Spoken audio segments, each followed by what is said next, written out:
Jai Hind. We are thrilled to release this video on Sri Aurobindo's birthday with a subtle connection to India's Independence Day, the 15th of August. For those who do not know, Sri Aurobindo had quietly put his divine force behind Mahatma Gandhi, and this force used Gandhiji as its medium to attain freedom for us from British rule. So it was natural that independence would come our way on the birthday of Sri Aurobindo.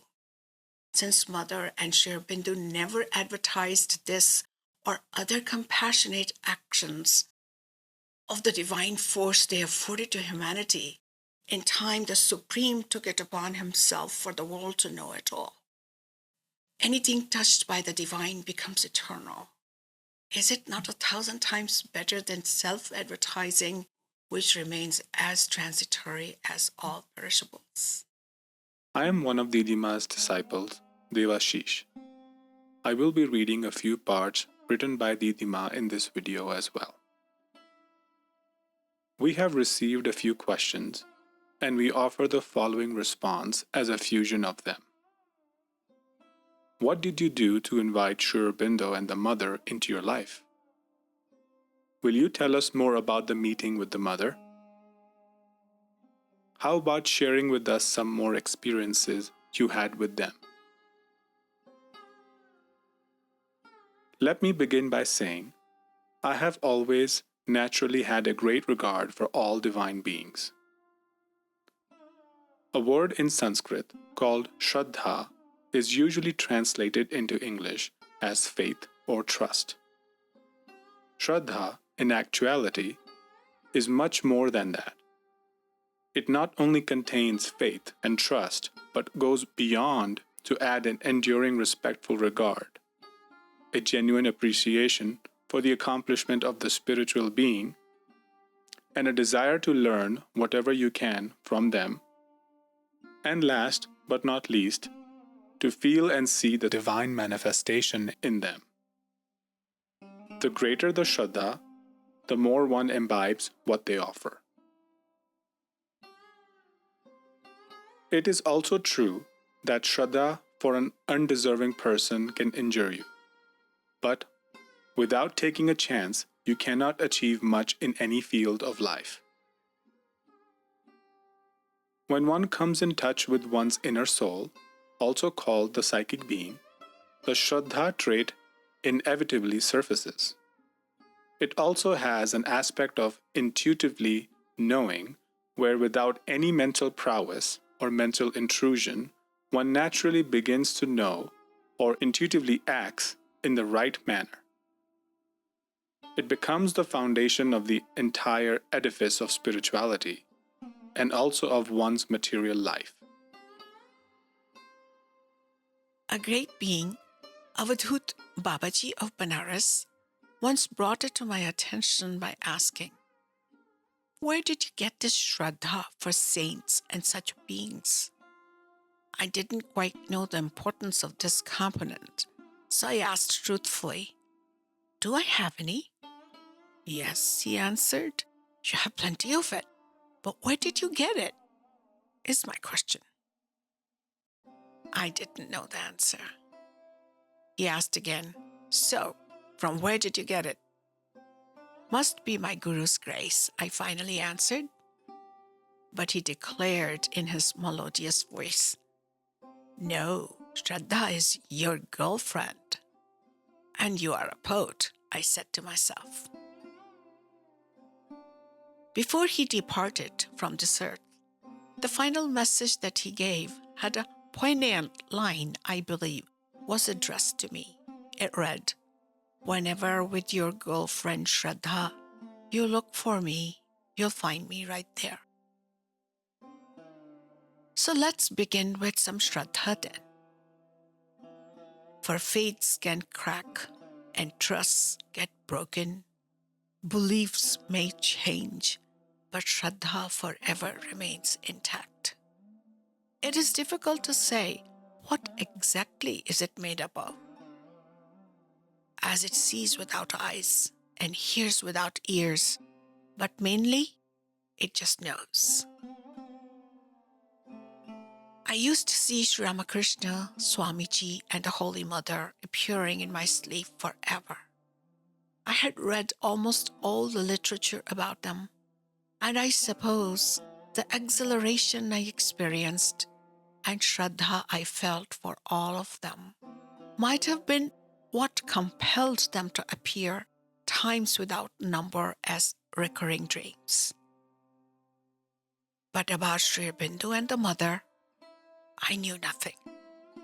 Their advent in my life was pure, unalloyed grace. The very first time I heard of the Mother was from a young man who was a perfect stranger. I was expecting company over for dinner, when out of the blue, the phone rang. I answered to find that someone wanted very much to meet with me, to which I had to decline. He persisted, however, saying he wouldn't take more than 10 minutes of my time, and in the end, I relented to his request. He must not have been too far from my place because, within a matter of few minutes, he was at my door. He had found out about some classes I was holding, so he wanted more information about them. As he got up to leave, he remarked, "I'm sorry if I took too much of your time. I see that you are expecting company."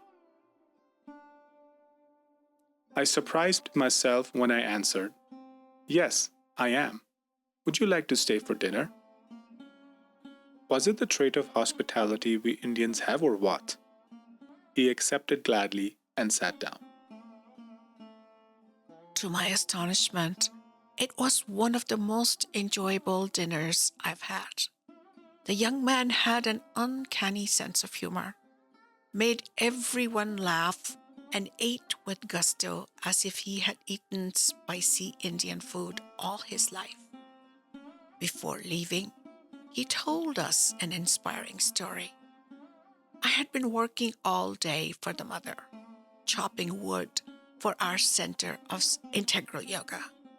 That was my assigned seva, work, for the day. I prayed to the Mother, "Ma, I ask that you feed me today after I finish my work. If you don't give me food, I shall not eat."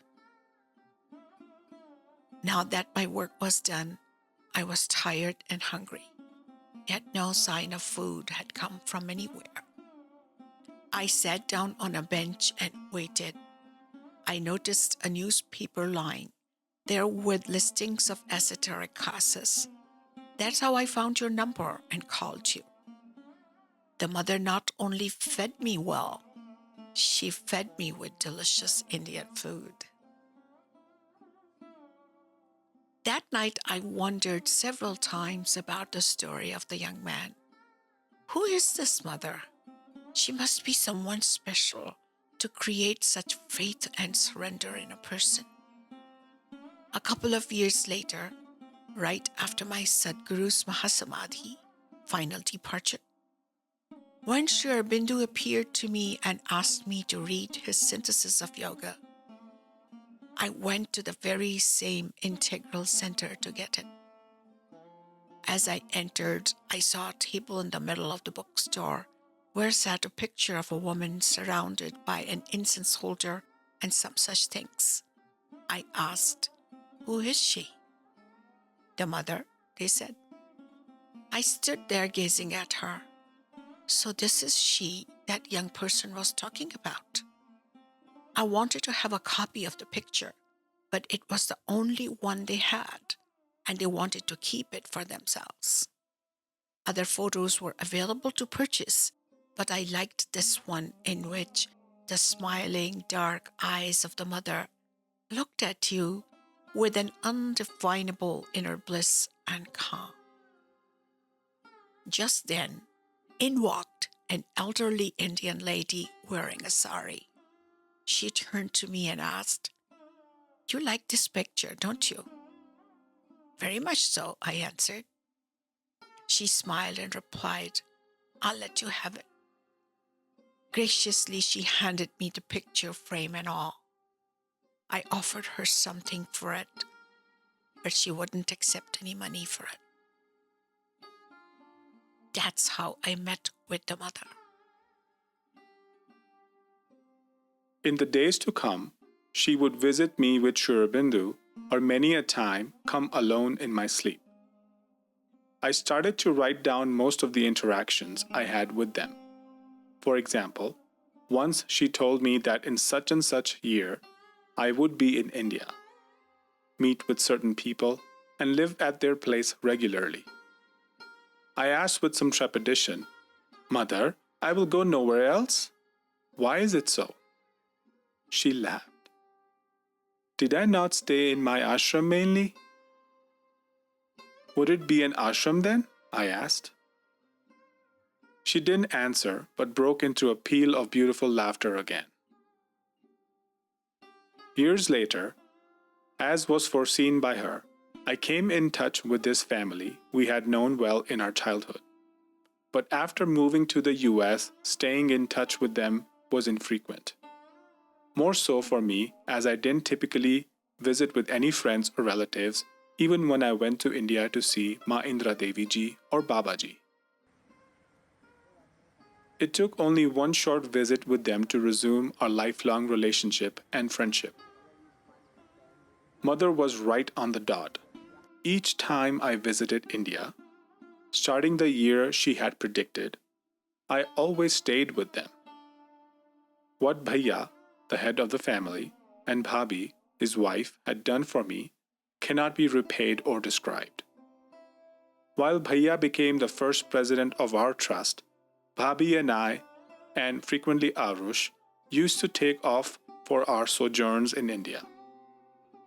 We had a large, comfortable van at our disposal, a driver to take us wherever we wanted to go, and by divine grace, Bhabhi with a huge purse full of all kinds of monies.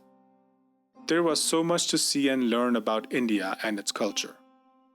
More often than not, we would run into various spiritual beings. Each experience was not only a unique one, but it made me appreciate the wide spectrum of their realizations and perspectives. We drove as far as the Indo-China border into the snow-clad mountains and witnessed the rituals and culture of the natives there. I not only like to believe that the mother sent me there, I know in my heart that she did.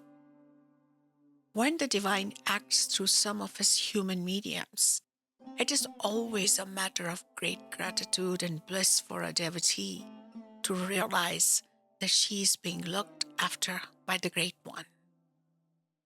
Though you will notice more often this loving care taken by the divine is misplaced, even by those who don't mean to do it. They feel grateful to the extent of remaining prostrated in front of the medium used by the divine, but forget the divine, the real doer. I imagine at such times he smiles. It is something like a man writes love letters to his beloved and trusts his good friend to deliver it to her personally. One fine day when he arrives to see her, he finds out she ran away with the postman. That's how humans function. The Great One knows the obscurity of the perception of the so-called grateful. Such perceptions are sharpened only in the atmosphere of the wisdom of the Sadgurus, as we call them. My Baba was fond of repeating a line, "Kacha be kacha, nahi guru ka bachcha." This person is still half-baked, as he has never been a disciple of a Sadguru. There were many other things Mother used to speak about. While Sri Aurobindo answered my questions or performed certain actions like checking out my consciousness, I felt Mother's presence with me most of the time during the day. What do I mean by him checking out my consciousness? Once I saw Sri Aurobindo handling my consciousness. Sri Aurobindo was handling an invisible huge scroll or bolt of material, if you will. But it was my consciousness he was unrolling and examining, bit by bit, just as cloth merchants check their spools to make sure if all material is good and whole. Consciousness is formless. It permeates all and encompasses the gamut of physical consciousness, emotional consciousness, mental consciousness, and that which goes beyond mental consciousness. In this experience, Sri Aurobindo continued to go through my consciousness as if he was going through something palpable. He stopped at one place and said, "Oh, this segment belongs to your guru. I'm leaving it as it is." Then he stopped again and showed me a lovely large pattern as if etched with sparkling gems. It was amply clear that the exotic design was engraved on some unseen background. I continued to stare at the beauty of the arrangement without a word when he spoke again. "If you bring this forward, you can guide many to the divine. Should we do that? Would you want to do it now?" "Please decide it for me," I implored. He repeated his question, pointing toward a blue star-like carving. In traditional yoga, it is considered a high point of accomplishment. You can be a guru to many. "I prefer to wait," I finally said, as I understood he wanted me to make the decision. I continued to watch this occurrence intently. It seemed it went on for many hours. I didn't see him make any changes to my consciousness. It was several years ago. We all are familiar with some of the common stages of consciousness. To name a few, there's the waking stage, when one is up and about, working or being focused on one's agenda, making decisions, or, in other words, whatever we do in our mundane and physical life. Then, the dreaming stage is another in which one visits the various places and circumstances we seem to experience while asleep. There is also the deep sleep stage, when no dream is experienced, and yet one knows that one slept without having any dream. And finally, there is the experience of pure consciousness called turiya in Sanskrit, which goes beyond all common stages to be in its universal consciousness aspect. Consciousness may make a brain tick, but it is not generated by it. It is like a perpetual stream of conscious force that has no beginning or end, and it is all-pervasive. Even when the body dies, one remains cognizant of the fact that one lives on and enters into an altogether different realm of consciousness. We have heard of an incident in the ashram when a Westerner asked Sri Aurobindo a personal question. Sri Aurobindo asked him to find the answer from the summit of his consciousness. It must have been perplexing to him without measure. That there can be a consciousness beyond body, heart, and mind is unthinkable for most Westerners. But that's why he was there in India, in the ashram of enlightened beings to learn, realize, and experience. Understanding that the same stream of life and consciousness is all-pervading in all climes and times, and even beyond time, with or without body, is one of the aspects of spirituality. Years ago, my guru was visiting the US. We gathered together every evening for chanting, meditation, and the thrill of being in his astonishing and inspiring presence. During that time, at the back of the hall, a sculptor was creating a bust of a divine saint of yore who had loads of love for my guru when he was still engaged in his spiritual practice. as I passed by the American artist, I noticed the devotion and love he was submerged in while doing this work. That evening, as I sat down for my meditation at home, I fell into Tantra, a yogic name for a deep immersion within, or a state somewhat similar to sleep in which many a time a practitioner gets yogic experiences. In that state, I saw the very saint the young American was sculpting, who was alive and laying down on the floor. His eyes were fixed on me as I stood by his feet. He then slightly raised one of his feet in the air. At this, I immediately turned into a bodiless, formless, mindless, but very conscious existence that was everywhere simultaneously, pervading all that was there. Without any eyes to speak of, I could see the great being from every direction all at once. It was such a state of absolute ananda or bliss that beggars description. I do not know for how long I stayed in that condition.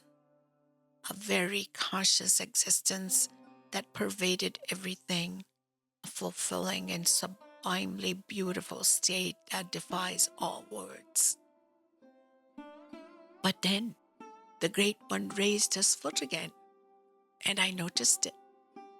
In an instant, I was back into my body along with all its confining paraphernalia. This experience depicts a state of consciousness that is beyond all our senses, minds, thoughts, and reasoning, and whatever we as humans are so proud of. There is no understanding either, for there is nothing to understand. You are all, and all is you. You are the knower and knowing, and you are the consciousness.